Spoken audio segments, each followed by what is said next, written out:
کامل پامال شو۔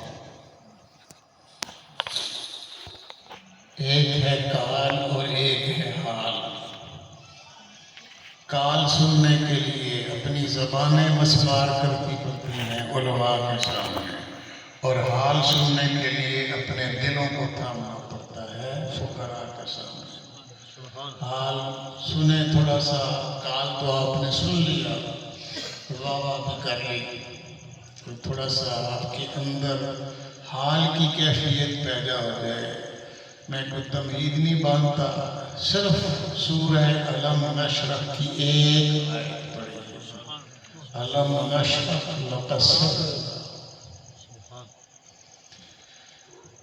کائنات کا مرکز بندوں کی طرف سے شروع کریں یا اللہ کی طرف سے نیچے آئیں، پستی سے بلندی کو جائیں یا بلندی سے پستی کو جائیں، سفر ختم ہوتا ہے نبی کریم صلی اللہ علیہ وسلم کی ذات پر۔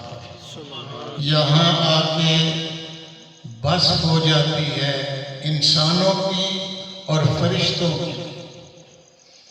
آپ کہیں گے کہ درجہ کمال نبی کریم صلی اللہ علیہ وسلم انسانوں کے لیے تو ہے، نہیں، آپ فرشتوں کے لیے بھی درجہ کمال ہے، خود اللہ کی ذات کے لیے بھی درجہ کمال۔ کیسے؟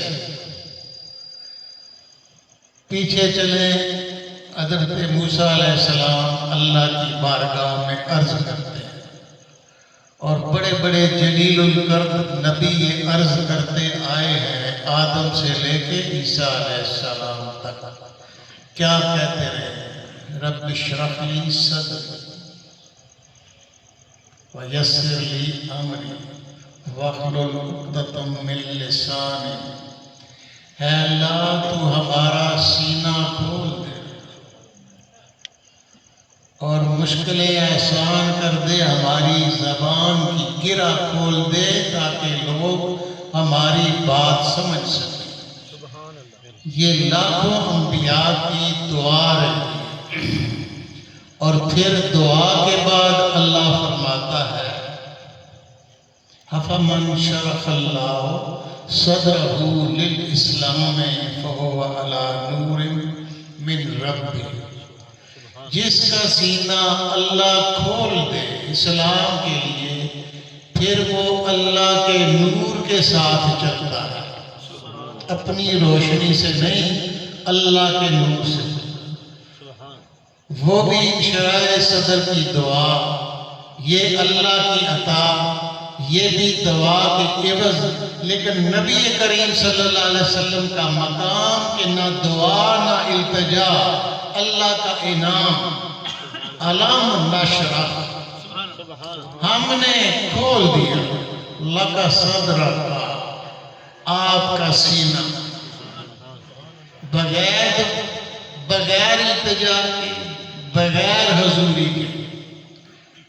اب اس آیت مبارکہ میں اتنی گہری لطافت ہے کہ ہر آدمی سمجھ نہیں سکتا، میں آسان لفظوں میں تھوڑی سی بات کرتا ہوں۔ علم نشرح، ہم نے کھولا۔ اللہ اپنی طرف اضافت کر رہا ہے کہ ہم نے، ہے محبوب، آپ کا سینہ کھولا۔ کتنا کھولا؟ کوئی مقدار نہیں، اتنا کھولا کہ دنیا کے سارے علوم فنون آدم سے لے کر روز محشر آپ کے مقام محمود تک فائز ہونے والے سارے علوم، ما کان و ما یکون، آپ کے سینے میں محفوظ کر دیا۔ اتنا دینے والا کون؟ رب ہو، اور لینے والا کون؟ اس کا محبوب ہو، تو پھر وہ کتنا دیتا ہے، وہ کتنا لے سکتا ہے، اس کا کوئی شمار نہیں۔ اِنَّا أَعْطَيْنَاكَ الْكَوْثَرَ، کتنی کثرت بخشی، کچھ نور بشر حاضر غائب کا سوال ہی کچھ نہیں۔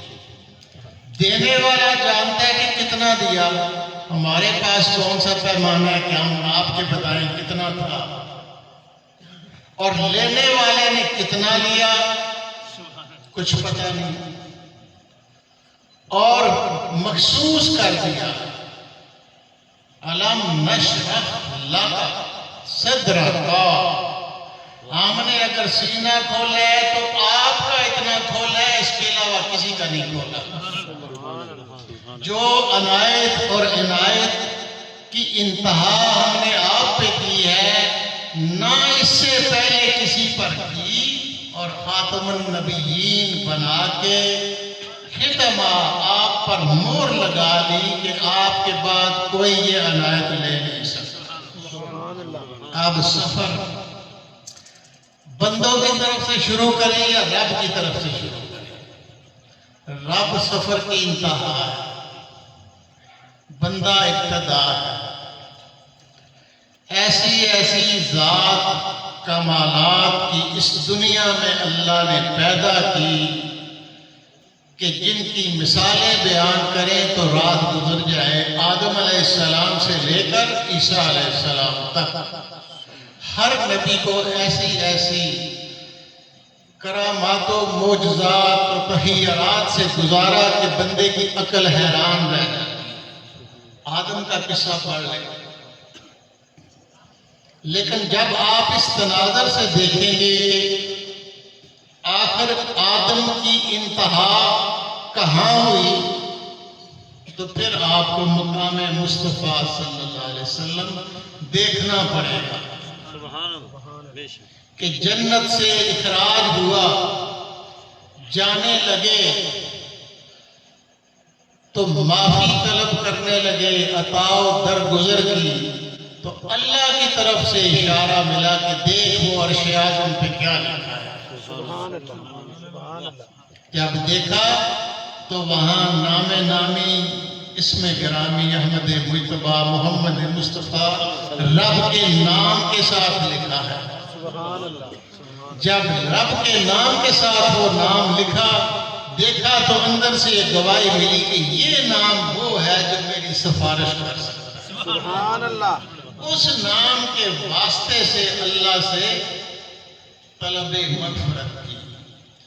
گناہوں پہ انبیاء قادر نہیں ہوتے، لیکن اللہ نے اس کائنات میں نظام قدرت اس کا چلانے کے لیے کچھ اسباب پیدا کیے ہوتے ہیں جس سے ہمیں رہنمائی ملتی ہے کہ خطا ہو جائے تو کیا کرتے ہیں، اور خطائے عمدن ہو تو کیا کرتے ہیں، اگر خطا نہ بھی ہو تو بارگاہ کریم کی ہو تو پھر بغیر خطا کے بھی معافی مانگ لیتے ہیں کہ ہم نے کچھ نہیں کیا لیکن پھر بھی سب کچھ کیا ہے۔ ربنا ظلمنا انفسنا وان لم تغفر لنا، کچھ نہیں کیا۔ کیسے؟ اللہ کا پیدا کردہ سلسلہ نظام تھا۔ حوا کو پیدا کیا، ابلیس کو بھی پیدا کیا، نظام بنایا، لیکن خلافت تو جائل فی الارض خلیفہ، انی جائل فی الارض خلیفہ، خلافت تو زمین کی دی تھی، جنت میں کیسے رہتے؟ جنت ایک امتحان گاہ تھی، امتحان گاہ میں سے گزرے تو پتہ چلا کہ بعض اوقات ناکردہ گناہ بھی گلے پڑ جاتے ہیں، تو جب شاہ کہے کہ نہیں تو معافی مانگ، تو نہ کرنے کے باوجود بھی معافی مانگ۔ کیوں نہ مانتے؟ تو آدم کی سرشت نہ پتا کہنا اور تکبر والے ابلیس کی طاقت کا نہ پتا کہ وہ کیا تھا۔ نبی کریم صلی اللہ علیہ وسلم کے نام نامی سے مغفرت طلب کی تو زمین پر چلیے چلتے چلتے نوح علیہ السلام، نوح نے کشتی بنائی، گزرا تکذیب جھوٹ کرنے والے سارے، تو کشتی میں 8 افراد شامل ہوئے جن کو نجات دی اللہ نے، اور وہ 8 شخص کون تھے جو کشتی میں تھے؟ نوح علیہ السلام اور ان کی اہلیہ اور ان کے 3 بیٹے اور ان کی اہلیہ، جن تینوں سے ساری نسل انسانیت چلی۔ لیکن باطن والے کہتے ہیں کہ وہاں ایک نویں روح بھی تھی اندر، کشتی کے اندر۔ اچھا وہ روح کون سی تھی؟ وہ روح پوشیدہ تھی، وہ پوشیدہ روح تھی جو نوح کو کشتی کا طریقہ سکھانے والے تھے اور کشتی بنا کے دینے والے تھے، اور وہ آقا کریم خود تھے رہنمائی دینے۔ آگے چلیے، سیدنا ابراہیم علیہ السلام، سیدنا ابراہیم علیہ السلام پہ آ کے اولاد اسماعیل اور اولاد اسرائیل علادہ ہو گیا، دو بیٹے۔ آدم سے لے کے آپ کی جد سے لے کے آپ کی اس آل تک، ابراہیم علیہ السلام تک جتنے نبی گزرے ہیں وہ حضرت اسحاق علیہ السلام کی پشت سے گزرے ہیں، ابراہیم علیہ السلام کے بیٹے۔ اب ایک اور بیٹے ہیں ان کے، سیدنا اسماعیل علیہ السلام، جن کو اللہ نے چنا ہے نبی کریم صلی اللہ علیہ وسلم کی صلب کے لیے۔ اب ابراہیم علیہ السلام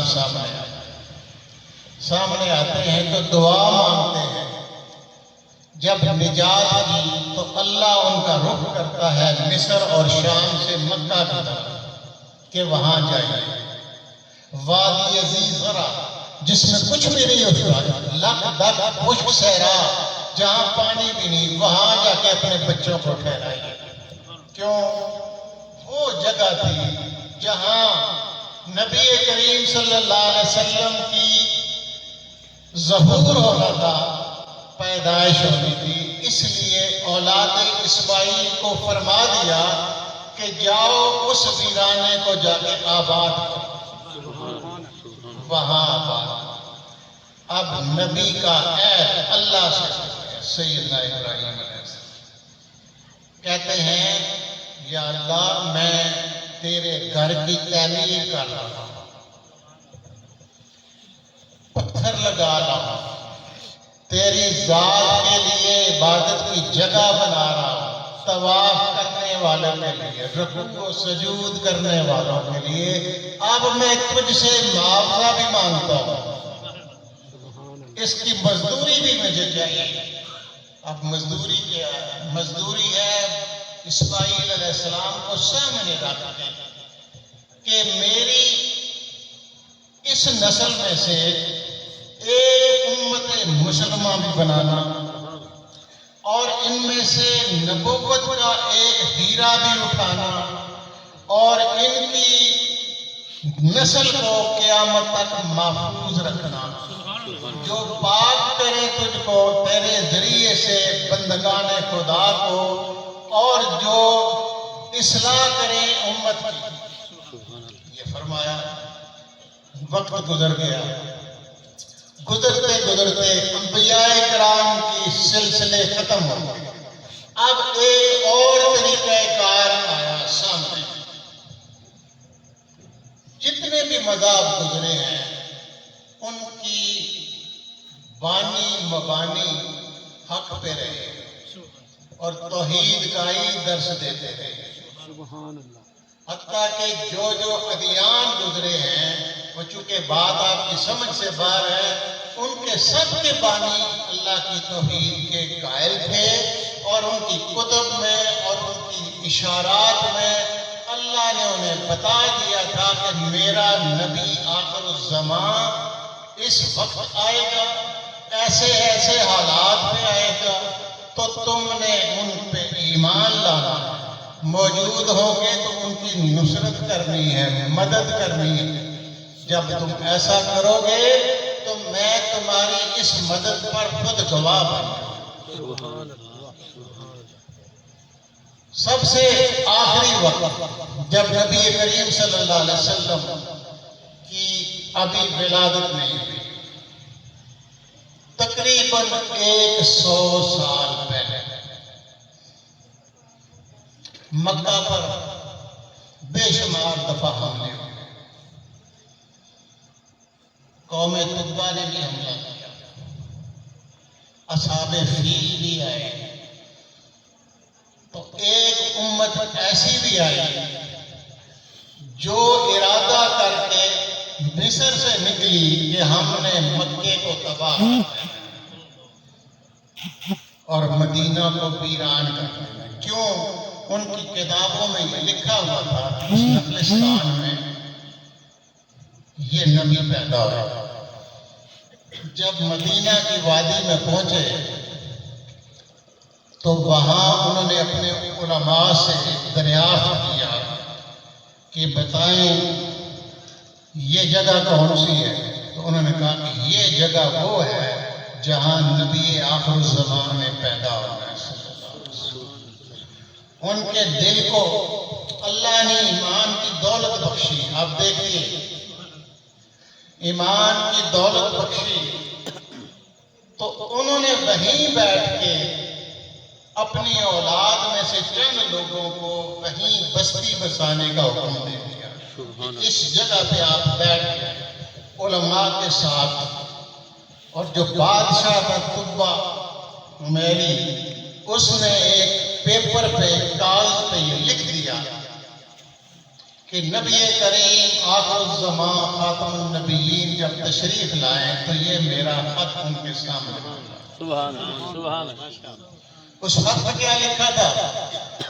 خط میں یہ لکھا تھا کہ اگر میں زندہ رہا تو میں آپ کے ہاتھ پہ اسلام قبول کروں گا، اگر میری اولاد ہوئی تو وہ کرے گی، میری اولاد میں سے جو بھی ہوا آپ کے عہد میں وہ ایمان قبول کرے گی۔ اب دیکھیں خط محفوظ، نبی کریم صلی اللہ علیہ وسلم مکہ سے ہجرت کر کے مدینہ میں داخل ہوتے ہیں تو لوگ اونٹنی کی مہاریں پکڑ پکڑ کے اپنے گھروں کی طرف لے کے جانا چاہتے ہیں کہ ہم لے کے چلے آئے۔ آپ فرماتے ہیں میری اونٹنی معمور ہے، اللہ نے اسے معمور کیا ہوا ہے، یہ جہاں بیٹھے گی میں وہاں بیٹھوں گا۔ اور پھر اونٹنی کس کے مکان کے سامنے جا کے بیٹھے؟ وہ جو دو بچے یتیم تھے وہ اسی بادشاہ کی نسل میں سے تھے۔ کیا نام تھا؟ حضرت ابو ایوب انصاری۔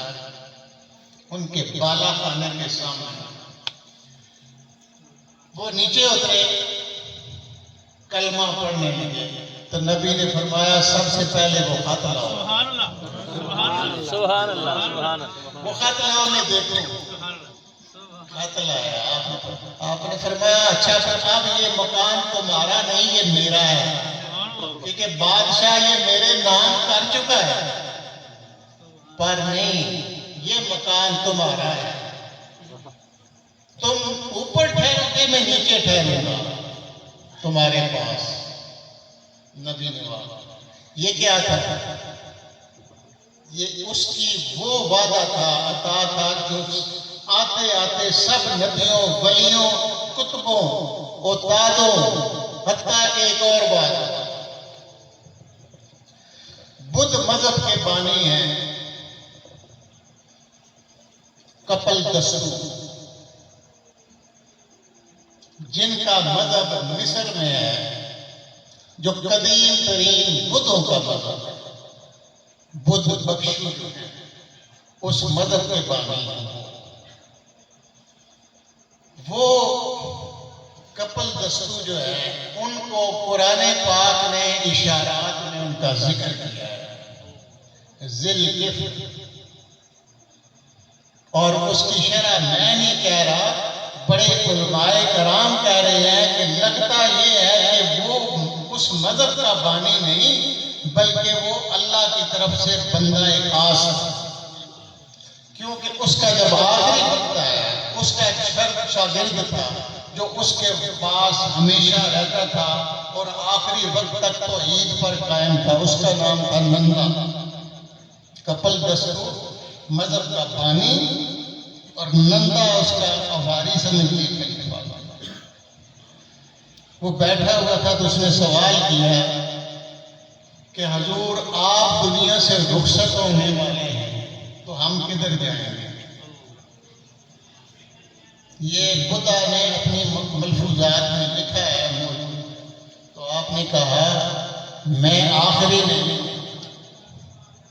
میرے بعد ایک اور آنے والا ہے جو آخری ہوگا، اس کا نام ہوگا کلکلی اور مہاتیر، وہ سب سے آخری ہوگا۔ اور یاد رکھ نندا، اگر تو زندہ ہوا تو اس کے ہاتھ پہ تیرے دیدے ایمان کر لینا۔ یہ تھا وہ معاملہ۔ یہود و نصارہ کی کتب کے اندر نبی کریم صلی اللہ علیہ وسلم کی مکمل آنے کی خبریں موجود تھیں، لیکن ضد کی وجہ سے، کیونکہ نبوت منتقل ہو گئی بنی اسماعیل میں اور وہ تھے بنی اسرائیل میں، بنی اسحاق میں، وہ اس خو کی وجہ سے نفرت کرتے تھے۔ لیکن جب سیدنا عمر فاروق رضی اللہ تعالیٰ نے بیت المقدس فتح کیا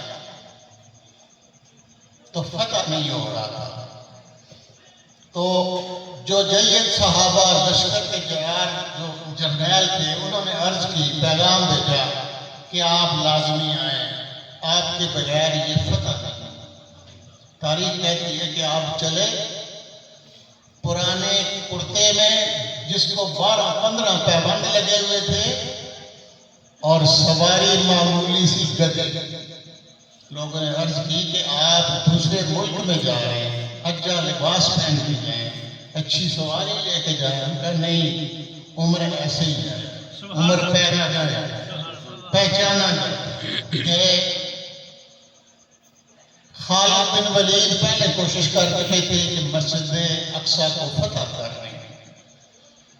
ان کے یہودیوں کے علماء دیوار پہ چڑھ کے دیکھتے تھے تو وہ کہتے تھے کہ یہ فتح کرنے والا شخص نہیں ہے،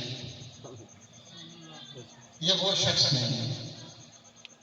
کرتے کرتے جب عمر فاروق پہنچے تو جب علماء کرام نے دیواروں سے جان کے دیکھا تو چہرہ دے کے انہوں نے کہا یہ شخص آنے کا حکم تھا، یہ آ گیا، اب ہم قلعہ ان کے حوالے کر رہے ہیں۔ پھر آگے حضرت عمر فاروق رضی اللہ تعالیٰ سے پوچھا کہ تمہارے پاس میرا کیا اشارہ تھا؟ انہوں نے کہا حضرت اپنی دائیں بائیں رام تو اٹھائیں، کپڑا اٹھائیں، تیمم۔ جب انہوں نے تیمم اٹھایا، ایک نشان تھا پیدائشی، انہوں نے کہا یہ پیدائشی نشان بھی ہماری کتابوں میں لکھا ہوا ہے، ہم آپ کو جانتے ہیں۔ یہود کے عالم، بہت بڑے عالم جو فتح مکہ کے موقع پر ایمان لے آئے، نبی کریم صلی اللہ علیہ وسلم نے ان سے پوچھا کہ کیا تورات اور زبور میں میرا ذکر نہیں؟ ان کا ہے۔ ان کا پھر کیوں؟ ان کا جب آپ کا ذکر آتا تھا تو ہم انگلی رکھ کے ذکر کو چھپا دیتے تھے، آگے نکل جاتا تھا۔ اللہ کا ذکر نبی کے ذکر کے ساتھ اور بندوں کا ذکر نبی کے ذکر سے، یہ تھا تھوڑا بہت ذکر بندوں کا نبی کی ذات کا۔ فنا کے لیے جس کو کہتے ہیں نا فنا فی الشیخ، فنا فی الرسول اور فنا فی اللہ، فنا کے لیے صورت کو دیکھنا لازمی ہے۔ کوئی شکل دیکھو گے تو عاشق ہوگے، کوئی شکل نہ دیکھی تو غیب کا عشق ہوتا ہے، وہ آخری درجے کا ہوتا ہے، لیکن صورت کے ذریعے عالم الغیب تک پہنچا جاتا ہے، ڈائریکٹ نہیں پہنچا جاتا۔ اس لیے یہ سفر ہے فنا فی الشیخ کا، فنا فی الرسول میں، اور یہ سفر فنا فی الشیخ کی صورت میں شروع ہوتا ہے، اور شیخ اگر کامل ہو تو بعض اوقات 2-4 لمحوں میں وہ بندے کو پکڑ کے رسول اللہ صلی اللہ علیہ وسلم کی صورت میں فنا کروا دیتا ہے۔ اب قصہ آگے ختم، آگے کچھ جانے کی ضرورت کوئی نہیں، نہ کچھ آگے ہے۔ آگے ہے وہ 70,000 اندھیروں کے پردے جن کو پار کر کے صرف مصطفیٰ کریم گئے ہیں صلی اللہ علیہ وسلم، اور کوئی نہیں جا سکتا۔ اور اس میدان میں صرف وہ ہے، اور وہ کیا ہے وہ جانے یا وہ جانے، کسی کو نہیں پتا۔ وہاں سفر ہوتا، یہ ہے بندوں کا سفر۔ اب اللہ کی طرف سے سفر، کیا اللہ بھی سفر کرتا ہے؟ یہ اللہ بھی سفر کرتا ہے۔ اللہ ذکر بھی کرتا ہے، اللہ نماز بھی پڑھتا ہے، اللہ یاد بھی کرتا ہے، اللہ بھاگ کے آتا ہے، اللہ آنکھ بھی بن جاتا ہے، اللہ ہاتھ بھی بن جاتا ہے، اللہ وجہ اللہ بھی بن جاتا ہے، ید اللہ بھی بن جاتا ہے، فوق اللہ بھی بن جاتا ہے۔ کس کا؟ مصطفیٰ کریم صلی اللہ علیہ وسلم۔ جو بندہ سفر کر کے نبی کریم صلی اللہ علیہ وسلم کی ذات پہ پہنچا، وہاں رک گیا۔ اللہ سفر کر کے پہلے ہی وہاں موجود ہے۔ اب فنا فی رسول کے بعد کیا رہ گیا؟ بعض جائے لوگ کہتے ہیں جی کہ پیر کہتے ہیں کہ بس پیر ہی رب ہے۔ بھائی پیر رب نہیں، پھر رب پیر رہ جاتا ہے۔ پیر نہیں رب، فنا فی رسول ہوئے، رسول اللہ صلی اللہ علیہ وسلم رہ گئے، پیر گیا، پیر چلا گیا واپس۔ اب تیرے سامنے رسول اللہ صلی اللہ علیہ وسلم کی ذات ہے، تو ان میں فنا ہوا، تو ان میں فنا ہوا، وہ تو تیرے اندر فنا نہیں ہوتے، وہ فنا ہے ہی نہیں، بقا ہے، تو فانی ہے، تو فانی فلا ہوا۔ جب فانی بقا کے اندر، باقی کے اندر فنا ہوا تو پھر کیا رہا؟ باقی فلا، پھر اللہ رہ گیا۔ یہ ہے منزل کی انتہا۔ اب رب، آپ نماز پڑھتے ہیں، رب بھی پڑھتا ہے، رب نے پڑھی، قرب کی انتہا اللہ نے یہ بتا دیا کہ ہر کوئی مجھ سے کلام بھی نہیں کر سکتا اور ہر کوئی مجھے دیکھ بھی نہیں سکتا۔ کلام کلیم اللہ سے موسیٰ کیا، آواز بھی کہیں اور سے آئی، درخت سے آئی، اور پھر یہ بھی کہا انی انا اللہ، درخت میں سے آواز آئی تو آواز وہی درخت سے آئی کہ میں تیرا رب ہوں، اللہ ہوں۔ گویا وہ جیت سی سمت ٹھیک ہو جائے، کعبہ کی طرف ہم رخ کر کے سجدہ کرتے ہیں، کعبہ رب نہیں، وہ آیت ہے، نشان ہے، آیات من آیات اللہ۔ اللہ ایسے ہی نشانیاں دیتا ہے تاکہ مجھ تک پہنچنا آسان ہو جائے۔ کبھی صفا، کبھی مروہ، کبھی مقام ابراہیم، کبھی میقات، ایسے ہی کبھی حجر اسود، کبھی طواف، کبھی سجدہ، اور کبھی کعبے کا نظارہ، اور پھر آخر کرتے کرتے کرتے کعبہ ایک طرف، بیت اللہ کعبے والا سامنے۔ اللہ ذکر کرتا ہے، بالکل کرتا ہے، ان اللہ و ملائکتہ یصلون علی النبی۔ کیوں نہ جو بھی بات ہے قرآن سے نکالیں، قرآن کہہ رہا ہے ان اللہ و ملائکتہ، میں اللہ اور میرے فرشتے، یصلون علی النبی۔ ان اللہ ماضی بعید کا صفت ہے، اتنی ماضی بعید کہ وہ ماضی جہاں سے وہ نقطہ شروع ہوتا ہے، حروف بنتے ہیں، وہ ماضی بعید۔ میں اللہ فرماتا ہے میں اس وقت سے، اور ملائکہ اس وقت سے جب میں نے پیدا کیا، پھر شامل کر دیا۔ ان اللہ و ملائکہ یصلون، ہم صلاۃ پڑھتے ہیں علی النبی۔ رب وہ کام کرتا ہے جو ہم نہیں کرتے، اور ہم وہ کام کرتے ہیں جو رب نہیں کرتا۔ نماز ہم پڑھتے ہیں، درود بھی نماز کے اندر پڑھتے ہیں، نماز بغیر درود کے نہیں ہوتی، نہ پڑھے نماز نامکمل نہیں ہوگی، لیکن درود بغیر نماز کے ہوتا ہے۔ نماز کے لیے 5 اوقات ہیں، فجر، ظہر، عصر، مغرب، عشاء۔ درود کا کوئی مقام نہیں، کوئی وقت نہیں۔ درود ہر وقت اللہ پڑھتا ہے، نماز آپ 5 وقت پڑھتے ہیں۔ آپ اللہ کی عبادت کرتے ہیں، اللہ کس کی کرتا ہے؟ بات یہ کیا ہے؟ یہ بناتے بناتے کبھی یہ نہ بھولیں کہ بندہ رب ہو گیا۔ بندہ بندہ کرتا ہے عروج، اوپر سفر کرتا ہے۔ اوپر سفر کرنے کے لیے بندے کو اللہ کا فضل درکار ہے، توفیق عزت ہو جائے۔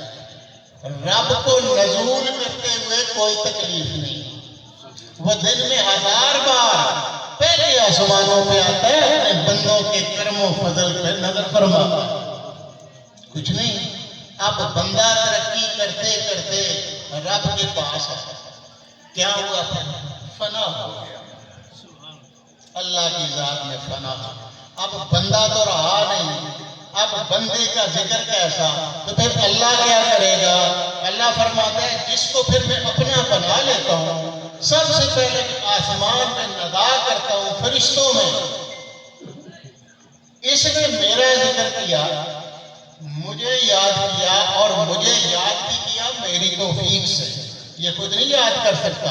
یاد رکھیں، جو ذکر کرتا ہے اللہ کا، نبی کا، وہ اپنی کوشش سے نہیں کرتا، اس میں اللہ کا یہ کرم ہے، فضل ہے کہ اس نے اپنے ذکر کی تجھے چن لیا۔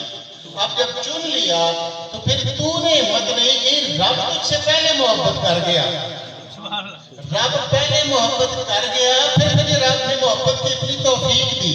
اسی لیے فاذکرونی اذکرکم، رب کرے گا ذکر تو ہم کریں گے۔ تو پھر رب کیسے ذکر کرتا ہے؟ پھر فرشتوں میں دھوم مچا دیتا ہے، اور پھر کہتا ہے جیسے آپ آج کیوں بیٹھے ہیں؟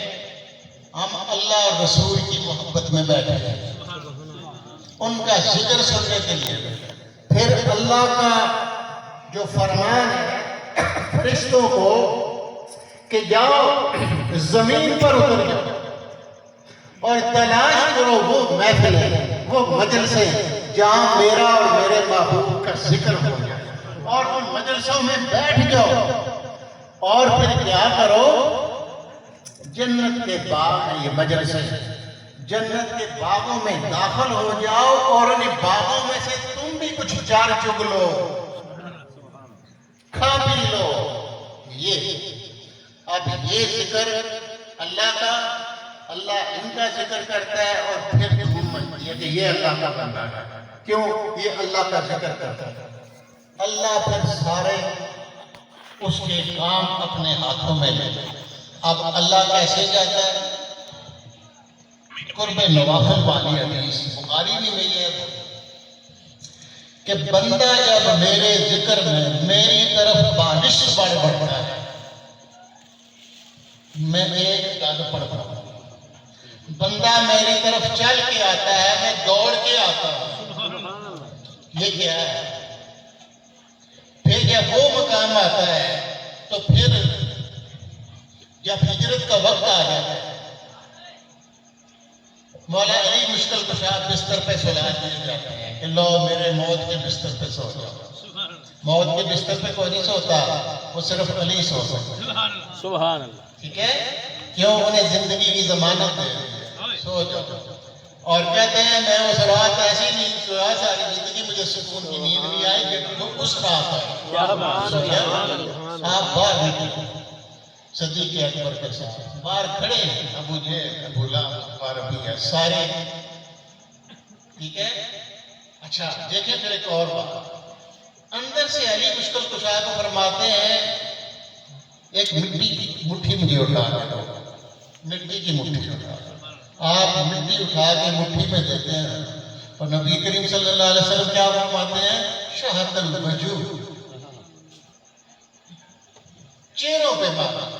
جب چہروں پہ مٹی پڑی تو سب کی بینائی جاتی ہے. آپ کہتے ہیں لکڑی کی تلوار کیسے بن گئی, وہ اندھے کیسے ہو گئے؟ کیا آپ ان کے اندر سے نکل کے غار ثور تک پہنچ گئے. صبح تک کفار کو خبر ہی نہیں ہوئی. صبح وہ آئے, انہوں نے زرد رنگ کی چادر جو آپ نے کی ہوئی تھی مولا کائنات میں کھینچ کے اتاری کہ نیچے نبی نکلیں گے آج مارنے.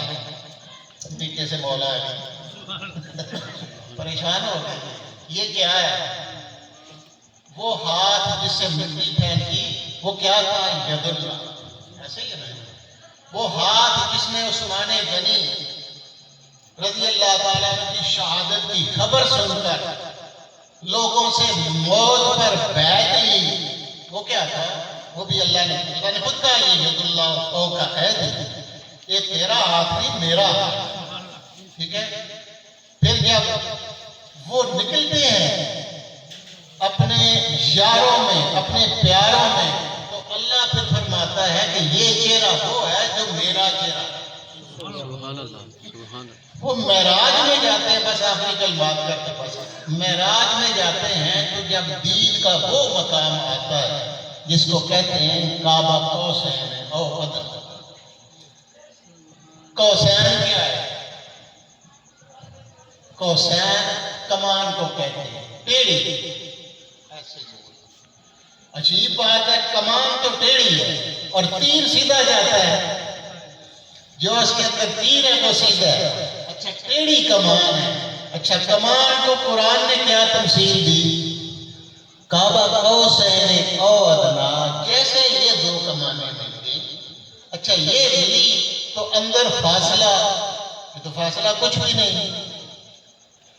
یہ امام فخر الدین رازی کہتے ہیں کہ اس کا مطلب یہ ہے, سنیں, آنکھ کی سفیدی سیاہی میں مل گئی. قرب کی یہ انتہا, اب یہ انتہا قرب کی وہاں ہوتی ہے, آنکھ کی سیاہی میں سفیدی جب مل جاتی ہے تو اس سفیدی کو سیاہی سے جدا نہیں کیا جا سکتا. اب کیا ہوگا؟ من تو شدم تو من شد, من تن شدم تو جا شد, تاکسن کو ایک بارزی من دیگرم تو دیگری. اور پھر قبر کا یہ مقام, وہ جب کمانیں ملی سیاہی سفیدی ایک ہو گئی تو پھر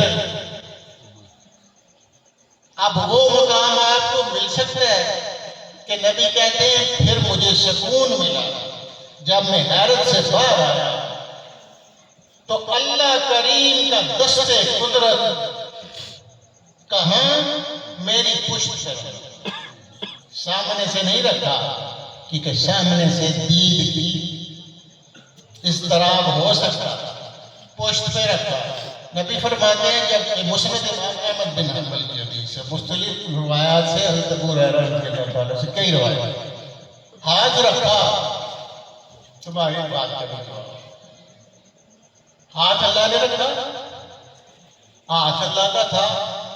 نبی نے محسوس کیا, بیان بھی کر دیا کہ میں اس ہاتھ کی ٹھنڈک اپنے سینے میں اترتی محسوس کی, اور مجھے پتا چلا کہ میں دنیا کی ازل اور آخرت تک سارے علوم میرے سینے کے اندر آ گئے.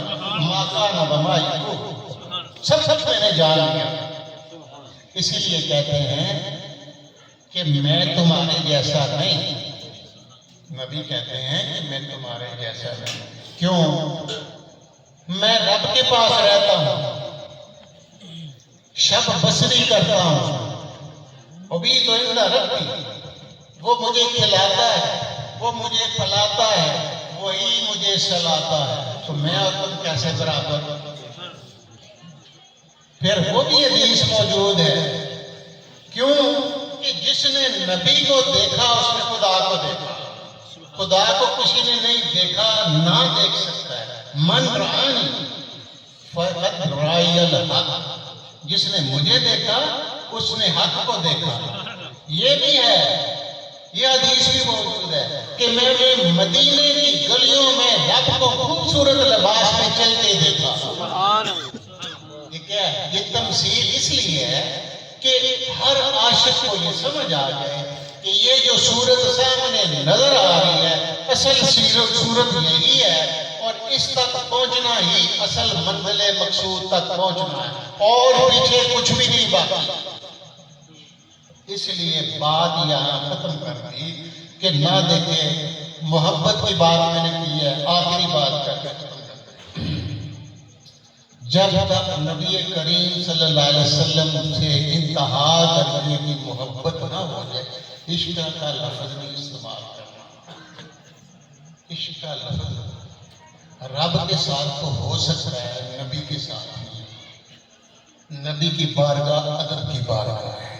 با خدا دیوانہ باشو، با محمد ہوشیار باش، یہاں قدم قدم پہ پیرے لگے ہیں رب کے ملائکہ کے۔ ٹھیک ہے، ایسے نہیں کہتے کہ مدینے چلے جاؤ تو چوکنے ہوتے رہنا، کہیں کوئی حرکت ایسی نہ ہو جائے کہ ساری زندگی کی عبادت ریاضت برباد نہ ہو جائے۔ کیوں کہا ہے محبت؟ لوگ کہتے ہیں کہ محبت ہی محبت ہے اور کچھ نہیں۔ نبی کی خاطر محبت اشد حب اللہ، اور نبی کی خاطر ہی بغض۔